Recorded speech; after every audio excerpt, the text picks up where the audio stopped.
ఓం ఓం శ్రీ గురుభ్యో నమః. ఓం నమో బ్రహ్మాదిభ్యో బ్రహ్మ విద్యా సంప్రదాయకర్తృభ్యో వంశర్షిభ్యో మహద్భ్యో నమో గురుభ్యః. శృతిస్మృతిపురాణానాం ఆలయం కరుణాలయం నమామి భగవత్పాదం శంకరం లోకశంకరం. శంకరం శంకరాచార్యం కేశవం బాదరాయణం సూత్రభాష్యకృతౌ వందే భగవంతౌ పునః పునః. ఈశ్వరో గురురాత్మేతి మూర్తిభేదవిభాగినే వ్యోమవద్వ్యాప్తదేహాయ దక్షిణామూర్తయే నమః. సాధనా పంచకము 4వ శ్లోకం.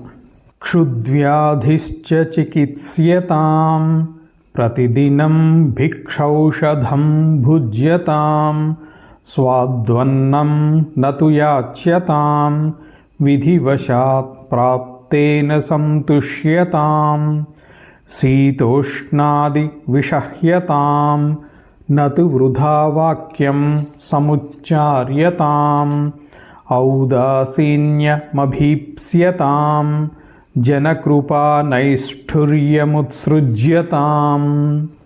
8 ఉపదేశాలు 4వ శ్లోకంలో కూడా సంక్షిప్తంగా ఆకలి అనేటువంటి రోగానికి ఔషధంలాగా ఆహారం తీసుకోవాలి, దానికి నివారణ చేయాలి. రెండోది, ప్రతిదినము సాధువులకి బ్రహ్మచారులకి వానప్రస్థులకి ఉండేటువంటి నియమం ఇది. ప్రతిదినం భిక్షాన్నమును ఔషధంగా భుజించాలి. మూడోది, రుచికరమైనటువంటి ఆహారాన్ని కోరకుండా నాలుగోది, విధివశాత్తుగా లభించిన దాంతో తృప్తిపడాలి. ఐదవది, శీతోష్ణాది ద్వంద్వములను సహించాలి. ఆరవది, వ్యర్థమైనటువంటి మాటల్ని మాట్లాడవద్దు. ఏడవది, ఉదాసీనంగా ఉండటానికి ఇష్టపడాలి. 8వది, జనుల యొక్క కృప లేదా కోపగించడం. భిక్ష కోసం వెళ్ళినప్పుడు కొంతమంది ఆదరంగా ఇస్తారు, కొంతమంది నిష్ఠురంగా ఇస్తారు. రెండింటినీ కూడా స్వీకరించవద్దు. వివరణ ఇప్పుడు. మొదటి ఉపదేశము 4 మంత్రంలో క్షుద్వ్యాధిశ్చ చికిత్స్యతాం. ఆకలిని రోగంతో పోలుస్తారు మహాత్ములందరూ. ఎందుకంటే దానికి సమయానికి ఆహారం పడలేదనుకోండి, అది ప్రశాంతంగా ఉండనివ్వదు. అందుకని ఆకలిని రోగంతో పోల్చి దాన్ని నయం చేసుకోండి అని చెప్తారు భగవత్పాదుల వారు కూడా. శరీరానికి వ్యాధులు వస్తాయి, పోతూ ఉంటాయి. వ్యాధి వచ్చినప్పుడు ఏదో ఒక ఔషధ సేవనం చేస్తాం. కానీ ఈ ఆకలి అనేటువంటి వ్యాధి మాత్రం పుట్టినప్పటి నుంచి ఇంచుమించు చిట్ట చివరి నిమిషం వరకు కూడా ఈ ఆకలి అనేది వెంటే ఉంటుంది. దానికి నివారణ, దాన్ని ఆ రోగాన్ని నయం చేయటం అంటూ కుదరదు. ఆకలి వేసినప్పుడు దానికి ఆహారం వేయటమే, అదే కాస్త ఉపశమనమే తప్ప దానికి పూర్తిగా నివారించడం అనేది ఉండదు. అందుకని వ్యాధికి ఏ విధంగా అయితే మందు తీసుకుంటామో అదేవిధంగా ఆకలి అనేటువంటి వ్యాధికి ఆహారం అనేటువంటి ఔషధాన్ని తీసుకోవాలి. అంటే ఒక క్రమ పద్ధతిలో మితాహారం తీసుకోవాలి. భగవద్గీత కూడా అదే చెప్తుంది, యుక్తాహార విహారస్య యుక్త చేష్టస్య కర్మసు. అలా తీసుకుంటే ఆకలి అనేటువంటి రోగం ఉపశమిస్తుంది. అలా కాకుండా ఒక నియమము పద్ధతి లేకుండా నచ్చింది తినేస్తూ నచ్చిన సమయంలో తింటూ అలా ఉంటే ఆహారం ఆకలి అనేటువంటి రోగాన్ని ఉపశమించటం పోయి ఇతర వ్యాధులను తీసుకొస్తుంది. అందుకని యోగశాస్త్రం కానీ ఆరోగ్య శాస్త్రం కానీ చెప్పేటువంటిది ఏంటంటే మితాహారం తీసుకోవాలి. కడుపులో సగభాగమేమో ఘనాహారము, పావు భాగము ద్రవాహారము, మిగతా పావు భాగము వాయు ప్రసారణార్థం రిక్తంగా ఉంచాలి. యుక్తాహార విహారస్య యుక్తచేష్టస్య కర్మసు యుక్త స్వప్న అవబోధస్య యోగో భవతి దుఃఖః. మితమైన ఆహారము, హితమైన విహారము, తగినంత నిద్ర, మెలకువ, ఇలా ఉంటూ చేయవలసినటువంటి కర్మల్ని చేసేటువంటి వాళ్ళకి దుఃఖం ఉండదు. ఇది గీతా ఉపదేశం. తింటే ఒంటికి బలం, వింటే బుద్ధికి బలం. పశువుకేమో తిన్నది బలము, మనిషికేమో విన్నది బలం. కాబట్టి మనమే అబ్జర్వ్ చేసుకుని గ్రహించాలి ఎంత తింటే సరిపోతుంది, ఎంత తింటే మంచిది అనేటువంటిది మన దేహస్థితిని అనుసరించి గ్రహించుకొని ఆకలి అనేటువంటి రోగానికి ఔషధంలాగా తీసుకోమంటుంది ఈ మొదటి ఉపదేశం. రెండవ ఉపదేశము ప్రతిదినం భిక్షౌషధం భుజ్యతాం. ప్రతిరోజు కూడా భిక్ష అనేటువంటిది ఔషధాన్ని సేవించాలి, భిక్షాన్నాన్ని తీసుకోవాలి అని. వ్యాధి ఉంది కాబట్టి దానికి ఔషధం కావాలి.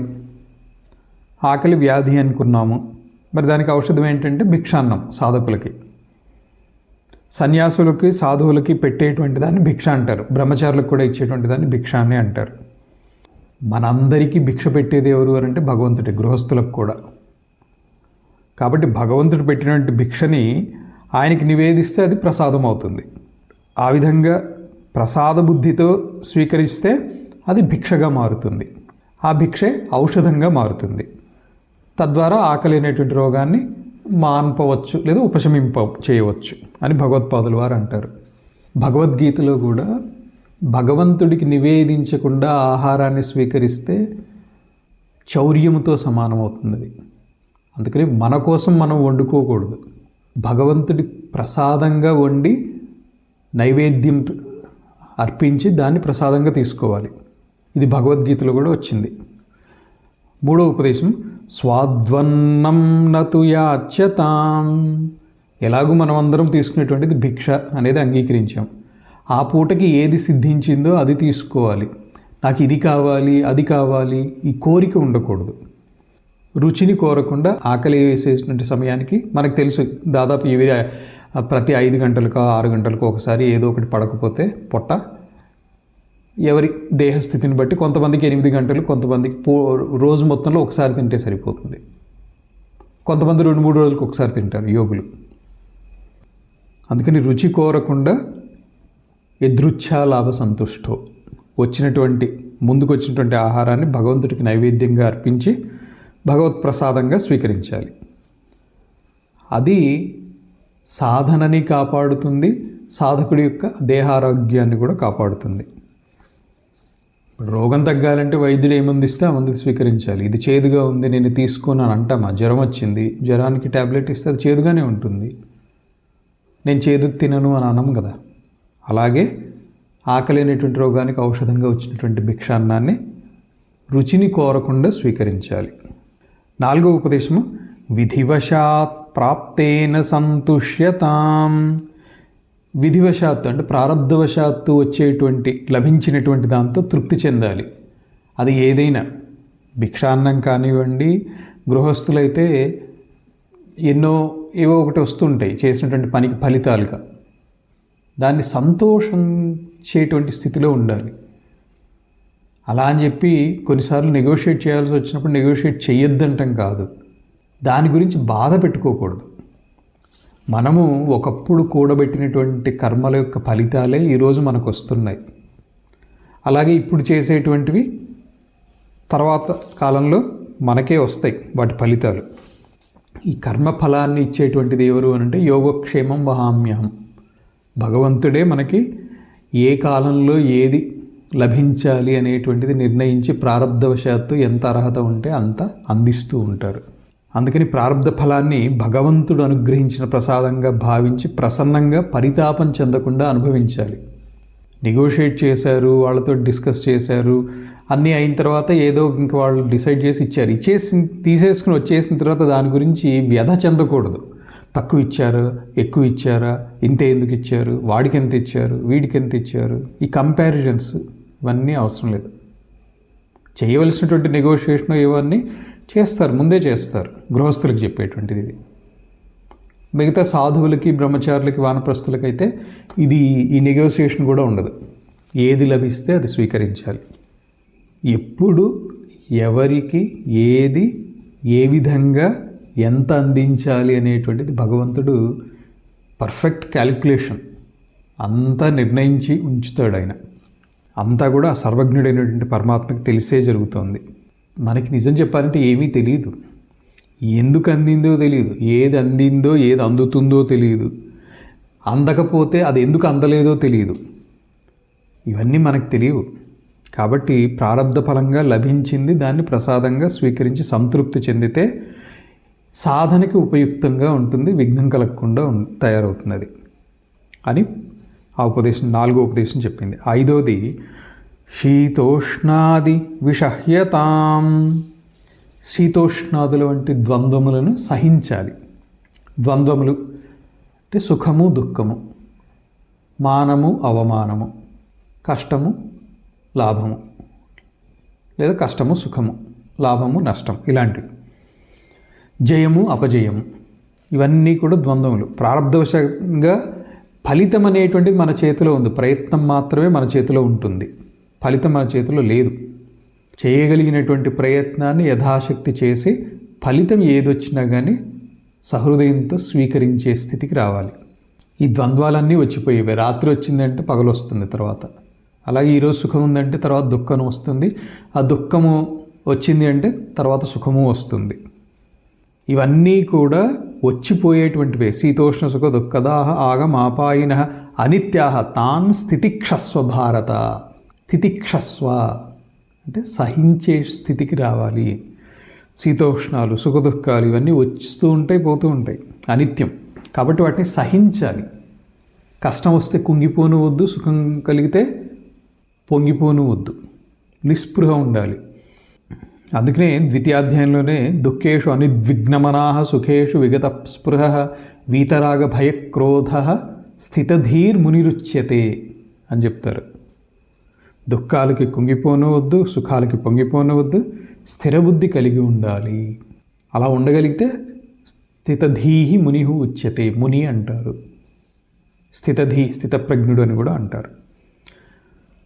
అందుకని సమదృష్టితోటి సహించగలగటం అలవాటు చేసుకోవాలి. 6వ ఉపదేశం నతు వృధా వాక్యం సముచ్చార్యతాం. సాధకుడు వ్యర్థ ప్రసంగాలను చేయొద్దు. ఎవరైనా ఇద్దరు కూడారు అనుకోండి, మామూలుగా ఒక 2-3 ప్రశ్నలు, నువ్వెలా ఉన్నావు, కామన్ ప్రశ్నలు ఇవన్నీ కలవ కలిస్తే 2-3 ప్రశ్నలు అయిన తర్వాత థర్డ్ పర్సన్ గురించి వెళ్ళిపోతాయి డిస్కషన్స్. ఇద్దరు కలిస్తేనే ఇలా ఉంటే 3-4 కలిస్తే ఏమేమి అవుతాయి ఇంకా మీకు అందరికీ తెలిసినవి. ఇక వేరే వాళ్ళ మంచి చెడు, వాళ్ళ గురించి ఒప్పులు తప్పులు ఇవన్నీ, అంతేకాకుండా ఆ సినిమా ఎలా ఉంది, లేకపోతే ఇక్కడ అక్కడ పిక్నిక్ వెళ్తే ఎలా ఉంటుంది, ఇలాంటివన్నీ విషయ సుఖాల గురించి, శత్రువులు లేదా మిత్రుల గురించి చర్చిస్తారు. ఈ చర్చిస్తే నష్టం ఏంటి? తెలియకుండానే వాటిని ధ్యానిస్తున్నారు. ధ్యాయతే విషయాన్ పుంసః సంగస్తేషు ఉపజాయతే సంగాత్ సంజాయతే కామః కామాత్ క్రోధోభిజాయతే. ఈ విషయ చింతన వలన ఆ విషయాల్లో ఆసక్తి ఏర్పడుతుంది. ఎంత సాధన చేసిన వాడైనా కూడా ఇక్కడ ప్రమాదం ఉండనే ఉంది. అందుకని ఎప్పటికప్పుడు ఆత్మపరిశీలన చేసుకుంటూ వీలైనంత తగ్గించుతూ ప్రారంధవశాత్తు ఏదో జరుగుతోంది అన్నంతవరకు దాన్ని ఉపేక్షించే స్థితికి అలవాటు చేసుకుంటే మెల్లమెల్లగా అది కూడా క్షీణిస్తుంది. ప్రారంధ క్షయం అనేది జరిగి తీరుతుంది. అది అనుభవిస్తే జరుగుతుంది అని మహాత్ములు అంటారు. అది ఏ విధంగా తటస్థిస్తుంది అనేటువంటిది పరమాత్మ నిర్ణయిస్తారు.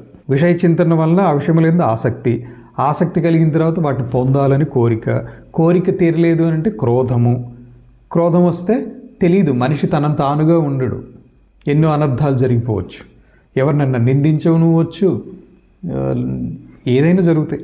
ఇంద్రియ సుఖాలు తాత్కాలికంలే, ఆ క్షణానికి విషయ సుఖాలు సుఖంగా అనిపించినా కానీ అది శాశ్వత సుఖం అయితే కాదు, అనిత్య సుఖం అనేటువంటిది అందరికీ తెలుసు.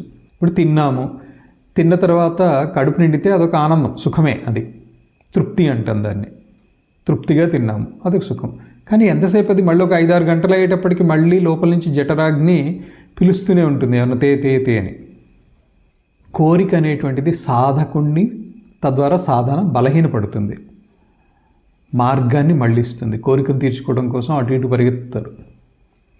మనస్సుని యోగం నుంచి భోగం వైపుకి మరలుస్తుంది. కాబట్టి సాధకుడు మితంగా మాట్లాడాలి, హితంగా ఉండాలి, సముచితంగా ఉండాలి, సమయము సందర్భానికి తగ్గట్టుగా ప్రస్తావనకి తగినటువంటి సమాధానం ఉండాలి. దానికి తగినంత సాధన చేస్తే తప్ప ఒక్క రోజులో అయితే ఏది రాదు. 7వ ఉపదేశము ఔదాసీన్యమభీప్స్యతాం. ఉదాసీనంగా ఉండటానికి సాధకుడు ఇష్టపడాలి. ఉదాసీనత అంటే నిర్లిప్తత అంటాం మామూలుగా. కంటి ముందు జరిగేటువంటి విషయాల్లో మునిగిపోవద్దు. ఎవరన్నా నచ్చిన వాళ్ళు వస్తే ముఖం విప్పారిపోతుంది, కొంతమందికి నచ్చని వాళ్ళు వస్తే ముఖం మాడిపోతుంది. ఇదే లిప్తం అవ్వటము అంటే మునిగిపోవటం. అలా కాకుండా తటస్థంగా ఉంటే వచ్చినవాడు ఎవరు ఉండడు, శాశ్వతంగా ఉండడు, వచ్చినవాడు వెళ్ళిపోతాడు. నచ్చలేదు నచ్చింది అనేటువంటిది ఇవన్నీ భావనలే. ఏ వ్యక్తితోటైనా కానీ అవసరమే నచ్చటము నచ్చకపోవటం కూడా చేస్తుంది. ప్రాక్టికల్గా ఆలోచిస్తే ఒక వ్యక్తి ఎవరికైనా ఎందుకు నచ్చుతున్నారు? మనకెవరైనా ఒక వ్యక్తి నచ్చారు అంటే దానికి కారణం వాళ్ళతో ఏదో అవసరం ఉంది, మనం కోరుకునేటువంటి అంశం ఏదో ఉంది అక్కడ. అది లేదు, వాళ్ళ నుంచి మనకి ఏ ప్రయోజనము లేదు అన్నప్పుడు అది నచ్చకపోవటం కింద పరిణమిస్తుంది. దీనికి కొన్ని ఎక్సెప్షన్స్ ఉంటాయి. ఉదాహరణకి తల్లికి బిడ్డ నచ్చటానికి కారణం నా బిడ్డ అనేటువంటిది ఒకటి ఉంది, లేదని అన్నాను. కానీ అంత ఓపిగ్గా 9 నెలలు మోసేటప్పుడు, తర్వాత పెంచేటప్పుడు ఊహ వచ్చేదాకా తనకు కావాల్సిన అంశం ఉంది అని కాదు, నా బిడ్డని మాత్రమే పెంచుతున్నారు. సో ఈ ఉదాసీనతని అభివృద్ధి చేసుకోవాలి. అనుచిత విషయాలు, పనికిరాని విషయాలు, కంటి ముందు ఇది అదేనేముందులే కానీ కంటి ముందు జరిగేటువంటి విషయాల పట్ల తటస్థంగా ఉండగలగాలి ఉదాసీన వైఖరితో. ఇప్పుడు ఉదాహరణకి మనం రోడ్డు మీద వెళ్తున్నాము, దుమ్ము లేచిందండి గాలికి. లేస్తే ఏం చేస్తాం? అప్రయత్నంగా కానీ ముక్కుకి వస్త్రం అడ్డం పెట్టేస్తాం. ఆ దుమ్ము లోపలికి వెళ్తే అదొక సమస్య. అలాగే నచ్చని వ్యక్తి ఎవరో ఎదురుపడ్డారు, తల పక్కకు తిప్పుకోవటమో, తల ఉంచుకుని ఎండిపోవటమో, లేదా ఇవాళ రేపు ఇంకొక టెక్నిక్ ఏంటంటే ఫోన్లో సీరియస్గా మాట్లాడుతున్నట్టు ఫోన్ చేతి దగ్గర పెట్టుకుని వెళ్ళిపోతూ ఉంటారు. ఇవన్నీ అనుభవంలో ఉన్నవే. కాబట్టి స్పర్శాన్ కృత్వా బహిర్బాహ్యాన్ చక్షుశ్చైవాంతరై భ్రువో. బాహ్యమైనటువంటి విషయభోగాల్ని మనస్సులోకి రానియవద్దు. అక్కడ నచ్చటము నచ్చకపోవటం అనేటువంటిది మానసిక భావన, మనస్సులో స్పందన రాకుండా చూసుకోవాలి. ఈ విషయాలని మనస్సు నుంచి బయట ఉంచితేనే ధ్యానము సాధన కుదురుతాయి చక్కగా. బయట విషయాలను బయటే వదిలేద్దాం, లోపలికి రానివద్దు. లోకంలో ఎన్నో ఉన్నాయి, మంచి ఉన్నాయి, చెడు ఉన్నాయి, నచ్చేవి ఉన్నాయి, నచ్చనివి ఉన్నాయి. నచ్చటం నచ్చకపోవడం మన భావన, దానినే మనం నియంత్రించవచ్చు. ఆ వస్తువు అక్కడ అలాగే ఎందుకుంది, ఇలా ఎందుకు లేదు, దాన్ని మనం మార్చలేము. ఆ వస్తువు స్థితి ఎలా ఉందో అది అలాగే ఉంటుంది. దాన్ని మార్చడానికి ప్రయత్నం చేయకుండా మన మనస్సులో కలిగేటువంటి భావనలను నియంత్రించడానికి ప్రయత్నం చేయమని. లోకంలో ఎన్నో ఉన్నాయి, అవి అన్నీ అలా ఉంటే మనకేంటి నష్టం? అవి ఎలా ఉన్నా మనకి నష్టము లేదు, లాభము లేదు. బాగుంది అనుకుంటే బంధము, బాగాలేదు అనుకుంటే అది ఇంకొక రకమైనటువంటి బంధం. కాబట్టి అనవసరమైనటువంటి విషయాల పట్ల ఉదాసీనంగా ఉండాలి. 8వ ఉపదేశం, జనకృపానైష్ఠుర్యముత్సృజ్యతాం. సాధనలో ఉన్నప్పుడు ఎవరో పలకరించడానికి వస్తారు. కొంతమంది ఎంత మంచి సాధన చేస్తున్నారో అని వెళ్ళిపోతారు. కొంతమంది పని పాట లేదు, ఎప్పుడు ఇక్కడే కూర్చుని ఏదో ముక్కు మూసుకుని కూర్చుంటాడు అనుకుంటూ వెళ్ళిపోతారు. అది స్వీకరించక్కర్లా, ఇది స్వీకరించక్కర్లా. ఈ రెండింటిని విడిచిపెట్టాలి. భగవత్పాదుల వారు అదే చెప్తున్నారు ఈ ఉపదేశంలో.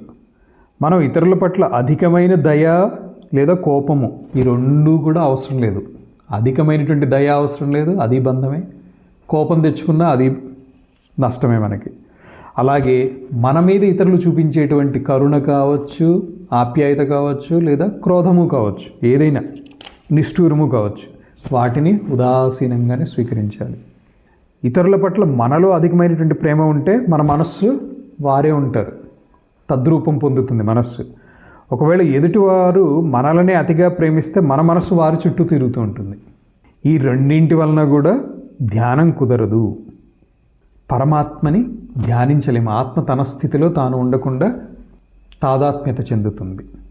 కాబట్టి దాన్ని తగ్గించుకోవాలి. పరోపకారార్థమే లోకంలో జీవించాలి. సేవ చేయగలిగినంత చేయాలి, సహాయ సహకారాలు అందించాలి. అవసరంలో ఉంటే మనకి దృష్టిగోచరం అయితే చేయగలిగితే చేయాలి. అంతేకాని ఎవరినో ఉద్ధరించేద్దాం, సమాజాన్ని మార్చేద్దాము అని ప్రయత్నం చేస్తే సమాజం ఎవరు, ఏ వ్యక్తి కూడా సమాజాన్ని పూర్తిగా మార్చలేరు. సాక్షాత్ వివేకానంద స్వామి అంతటి వారు కూడా ప్రేరేపించగలిగారే కానీ దేశంలో ఉన్నటువంటి యువత మొత్తాన్ని మార్చేయగలగల. మనని మనం ఉద్ధరించుకోవాలి. మనం చేయగలిగినటువంటిది అది. అందుకనే ఉద్ధరేది ఆత్మానం అవసాదయేత్ ఆత్మైవ హ్యాత్మనో బంధు ఆత్మైవ రిపు ఆత్మన అని భగవద్గీతలో చెప్తారు. కాబట్టి ఇతరులు చూపించేటువంటి కృప కానీ, నిష్ఠూరము కానీ, కోపం కానీ, ఆప్యాయత కానీ, ఏదైనా కానీ దానికి పొంగిపోవద్దు, కుంగిపోవద్దు, ఉదాసీనంగా స్వీకరించాలి. అది 4వ శ్లోకంలో ఉపదేశాలు, 8 ఉపదేశాలు అయినాయి. ఓం తత్సత్.